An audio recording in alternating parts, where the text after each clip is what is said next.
सबसे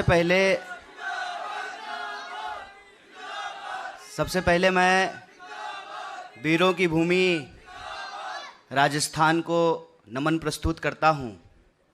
और हमारे यहाँ कहते हैं लोग गोर लगा तनी, और आपके यहाँ कहते हैं खम्मा घनी, तो आप सबको हमारा खम्मा घनी। बिना किसी औपचारिकता के, क्योंकि सारे स्पीकर जो है पूरे मंच का नाम ले रहे हैं, तो बिना किसी औपचारिकता के मैं सीधे 2-4 बातें आपसे करना चाहता हूं। लेकिन इस कार्यक्रम की अध्यक्षता कर रहे युवा संकल्प कार्यक्रम की, जहां युवा नीति, नवीन युवा नीति राजस्थान की प्रस्तुत की जा रही है, इसकी अध्यक्षता कर रहे आदरणीय अध्यक्ष और राजस्थान विधानसभा के स्पीकर श्री सीपी जोशी जी, राज्य के मुखिया आदरणीय मुख्यमंत्री श्री अशोक गहलोत जी, युवा बोर्ड के अध्यक्ष और हमारे साथी, और इन्होंने भारत जोड़ो यात्रा की है हमारे साथ कन्याकुमारी से लेकर के कश्मीर तक, आदरणीय सीताराम लामा जी, हमारे उपाध्यक्ष जी, डिपार्टमेंट के सेक्रेटरी यहाँ बैठे हुए हैं। श्रीलंका से हमारे एक दोस्त हैं, उन्होंने कहा कि अगली बार आएंगे तो हिंदी में बात करेंगे। और हमारे NSUI के अध्यक्ष अभिषेक जी, पूरे मंच को मैं बहुत आभार प्रस्तुत करता हूं, क्योंकि मेरे ख्याल से पहली बार मैं किसी सरकारी कार्यक्रम में आया हूं। अक्सर हम सरकार के खिलाफ बैरिकेड के बाहर आंदोलन कर रहे होते हैं और सरकार के खिलाफ मुर्दाबाद के नारे लगा रहे होते हैं।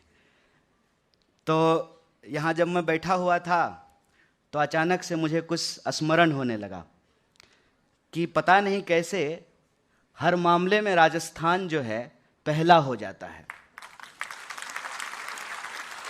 अगर आप इस देश में नीतियों की बात करें तो पंचायती राज का पायलट प्रोजेक्ट भी राजस्थान से शुरू हुआ, राइट टू इंफॉर्मेशन का पायलट प्रोजेक्ट शुरू हुआ, मनरेगा का हुआ, और भारत जहां की 55% आबादी नौजवान है, और आपके सामने ये डेटा प्रस्तुत किया गया है कि इस राज्य में भी, प्रदेश में भी 28% लोग जो है वो नौजवान हैं।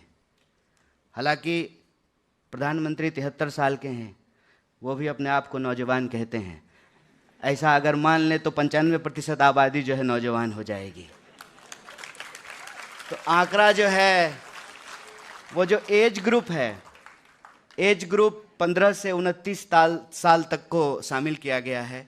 मेरे मीडिया के साथी हैं, घबराइए नहीं, ये राजनीतिक मंच नहीं है और मैं कोई राजनीतिक भाषण नहीं दूंगा। हालांकि मैं व्यक्ति राजनीतिक हूं और मैं कोई भी बात बोलता हूं उसमें लोग राजनीति ढूंढ लेते हैं। तो जैसे अभी राजस्थान युवा बोर्ड के अध्यक्ष ने कहा कि सब जगह हॉस्टल बनेगा, विवेकानंद जी के नाम से हर जिले में बनेगा, तो अगर मैं ये कह दूं कि भारत सरकार ने हॉस्टल्स के ऊपर 18% का GST लगा दिया है, तो अपने आप इसमें राजनीति हो जाएगी। लेकिन मेरा मानना है कि यूथ होने का मतलब यही होता है। अंग्रेजी का एक फ्रेज है, age is number, young is feeling. Age जो है अपने आप में एक संख्या है और युवा होना एक एहसास है। और युवा होने का एहसास क्या होता है? वो ऐड आप लोग सुने हैं ना, ये दिल मांगे मोर। युवा होने का एहसास ये होता है कि कम में हमारा काम चलता नहीं है, हम सर्दी भी ज़्यादा महसूस करते हैं और गर्मी भी ज़्यादा महसूस करते हैं। पीछे हमारी कुछ साथी लोग जो हैं वो पंखा हिला रहे हैं, उनको गर्मी लग रही होगी। ये नौजवान होने का लक्षण है कि हम यूं ही जो है आपकी बात नहीं मान लेंगे। ठीक है, आपने मंच सजा दिया है, कार्यक्रम है, बड़े बड़े लोग हैं, लेकिन आपकी बात को हम यूं ही नहीं मान लेंगे। अनुशासन तब तक ही रचनात्मक होता है जब तक वह व्यक्ति को गुलाम न बनाता हो। अनुशासन के नाम पे अगर इंसान को गुलाम बनाया जाना शुरू कर दिया जाए, आपने घोड़े के आंख पे वो चश्मा देखा है? वो रेबन का गोगल्स नहीं है, वो घोड़े को बेसिकली गधा बनाने के लिए लगाया जाता है। तो हम यूथ की जब बात करते हैं, यूथ का मतलब क्या होता है? यूथ का मतलब होता है कि हम हर चीज को क्रिटिकली देखेंगे।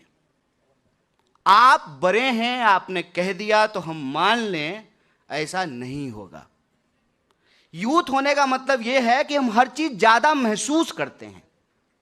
अगर हमारे आसपास किसी इंसान के साथ उसके कपड़े के चलते, उसके जो है प्रेम करने के चलते, उसके खाने के चलते, उसकी जन्म किस गर्भ से हुआ है, इसके चलते अगर उसके साथ कोई अत्याचार हो रहा है, अगर हम चुप हो गए तो मान लीजिए कि आप नौजवान नहीं हैं, चाहे आपका एज कुछ भी हो। और अगर हमने आवाज उठाई तो हम नौजवान हैं, चाहे हमारा एज कुछ भी हो। अपने आसपास होने वाले अत्याचारों को महसूस करना। हम ये नहीं कह रहे हैं कि सिर्फ जो है नकारात्मक चीजों को देखेंगे, हमने कहा क्रिटिकली देखेंगे। क्रिटिकली देखने का मतलब सिर्फ नकारात्मक देखना नहीं होता है। क्रिटिकली देखने का मतलब होता है कि नकारात्मकता भी देखेंगे जब खाली सकारात्मकता की बात हो रही होगी, और सकारात्मकता भी देखेंगे जब सिर्फ नकारात्मकता की बात हो रही होगी। आलोचना का मतलब होता है पूरी आंख से किसी चीज को देखना।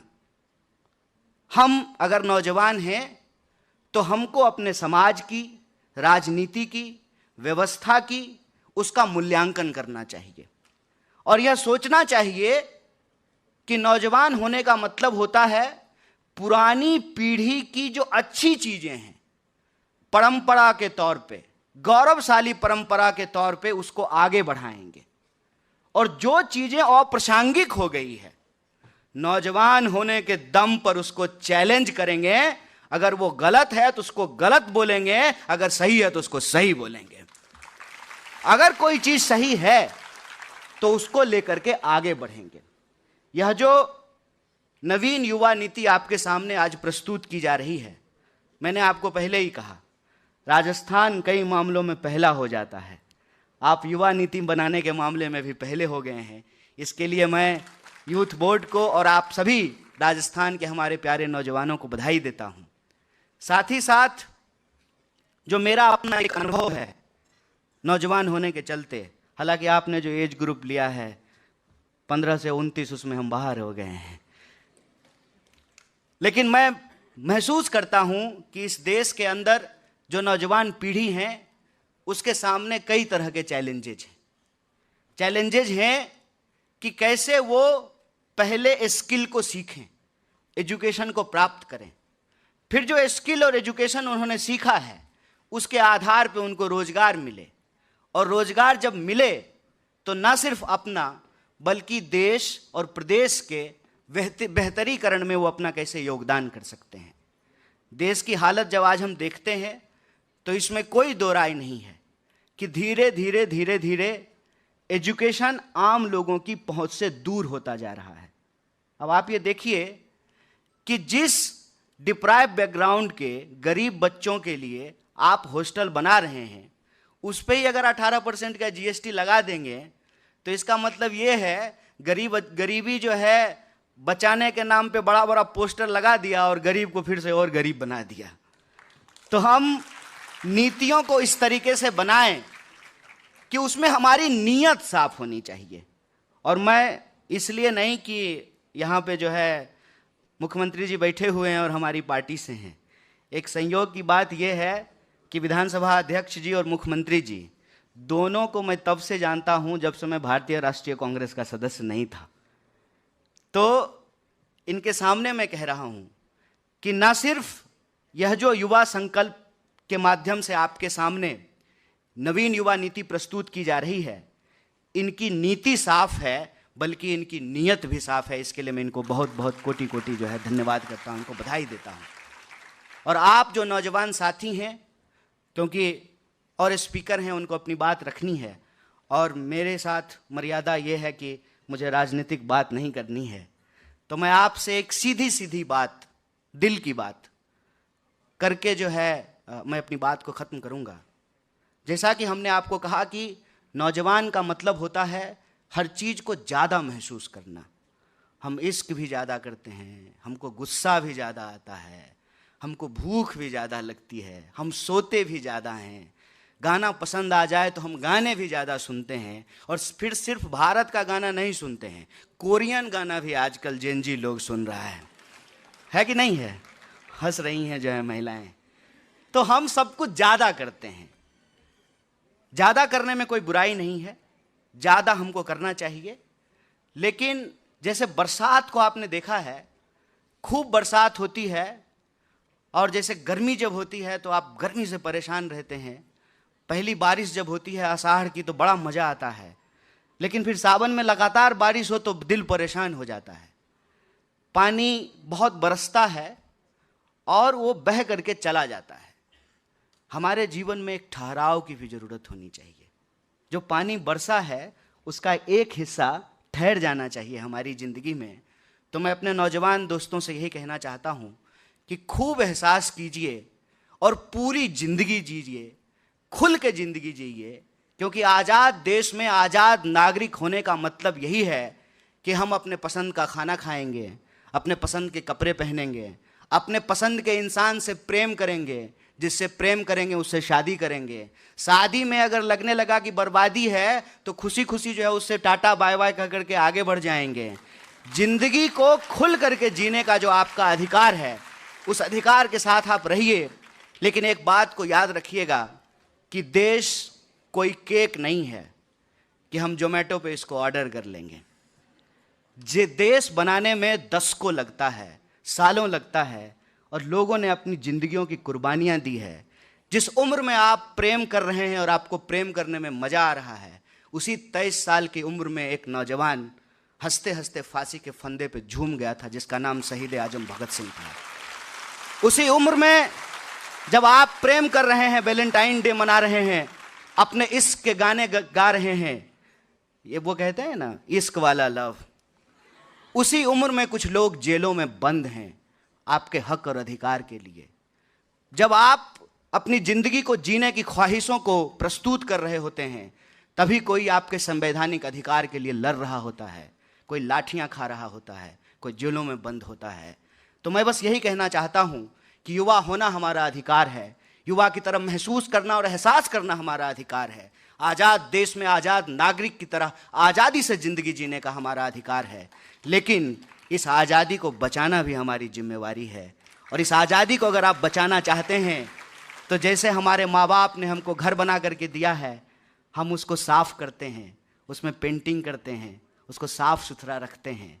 जैसे हमारे माँ बाप ने, हमारे बाप दादा ने आम का पेड़ लगा करके दिया है, हम उसका फल खाते हैं। तो आखिरी बात हम आपसे यही कहना चाहेंगे, आज़ाद देश में आज़ादी से ज़िंदगी जिए, लेकिन इस बात को एहसास रखिएगा कि आज़ादी ऐसे नहीं मिली है। इस आज़ादी को बचाना और उस आज़ादी पे जब भी कोई आँच आए तो खुल करके डट करके उसके सामने खड़ा हो जाना भी नौजवान होना होता है। इसी आशा और उम्मीद के साथ यह जो नवीन युवा नीति है, इस नीति से राजस्थान के युवाओं का सर्वांगीण विकास होगा और राजस्थान एक बार फिर से देश में पहला राज्य बन करके दूसरे राज्यों के लिए भी प्रेरणा का काम करेगा, प्रेरणा का स्रोत बनेगा। इन्हीं शब्दों के साथ आप तमाम लोगों को शुक्रिया अदा कहते हुए और आदरणीय मंच को आभार व्यक्त करते हुए अपनी बात को खत्म करूँगा। शुक्रिया। इनकलाब जिंदाबाद। जय हिंद, जय राजस्थान।